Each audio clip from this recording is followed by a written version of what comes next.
Hello everyone, this is Dragon, and welcome back to another episode of Fire Emblem Heroes. So it didn't occur to me for some reason that I'm going to be hitting tier 21. I figured I would just make a video of it just to record it because why not? I was actually scoring 824. This is the borderline, by the way, 826 for the season. I was scoring 824. I would have just stayed in tier 20, which would also be perfectly fine. But I decided, since I hadn't quite maxed out my score yet, that I would do so with a bit of skill inheritance, and so I got up to 826, and now we are heading up to tier 21 to get immediately kicked down next season. But I mean, that's kind of what it's like in Mjolnir Strike when you don't have merged up mythics across the board, maxed out, all that kind of deal.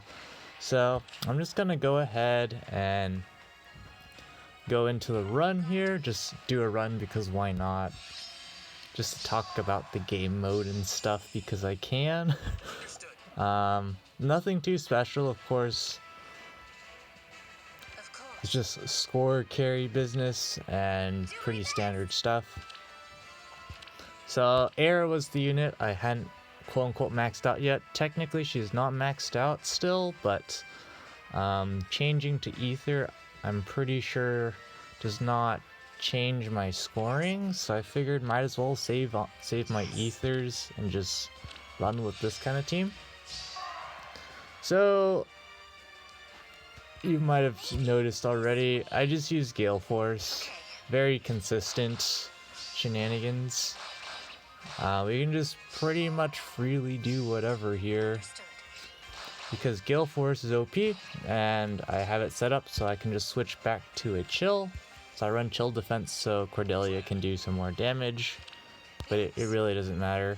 Have Tiki here, can just go ahead and face tank Ross, and just because we can, we'll just dance Nino, but it's completely unnecessary. And we're just gonna hit and turn, and that's basically how I win. Because Cordelia definitely does put in quite a bit of work.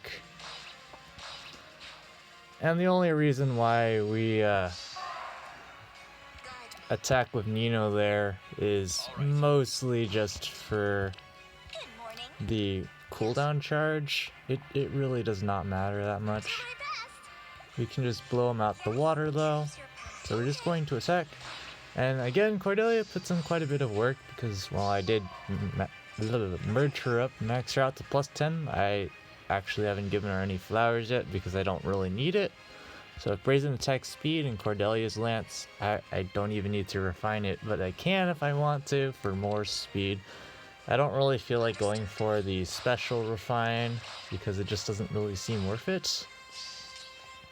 But we're gonna do this, and again, we're just swap back to chill, and Air is just there with Nino for the score carry.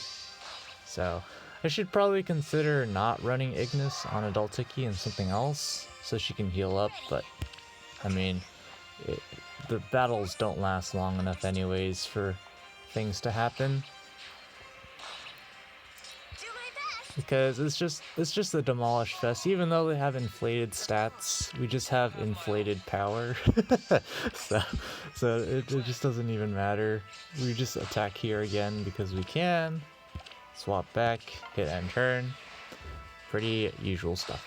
And I guess after the match, we'll just go ahead and take a look at the team layout, but it's not that important. It's a pretty straightforward layout, nothing too special.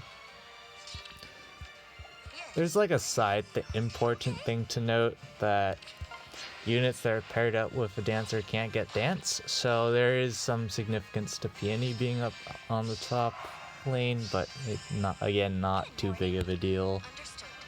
We can just go ahead and just quad Garrick to death, I guess. Seems fair. And then just take out everyone else here.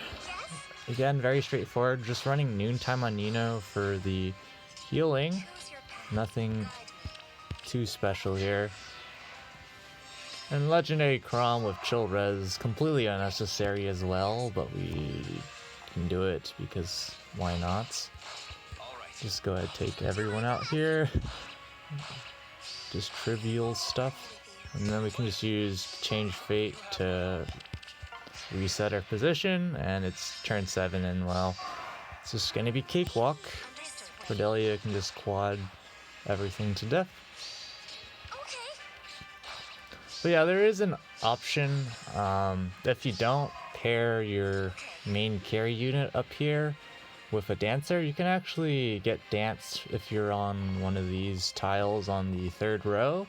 So there are some strategies people use that revolve around that, but Mjolnir Strike, even with the stat inflation, has not been difficult for me. Kind of because when you're up here in the first place, you already have to have heavily merged units, and only the top scoring unit in each column or each pair contributes to your score, so you can use whatever the heck you want in any of the other slots, which is why you can run low SP specials or movement assists or whatever.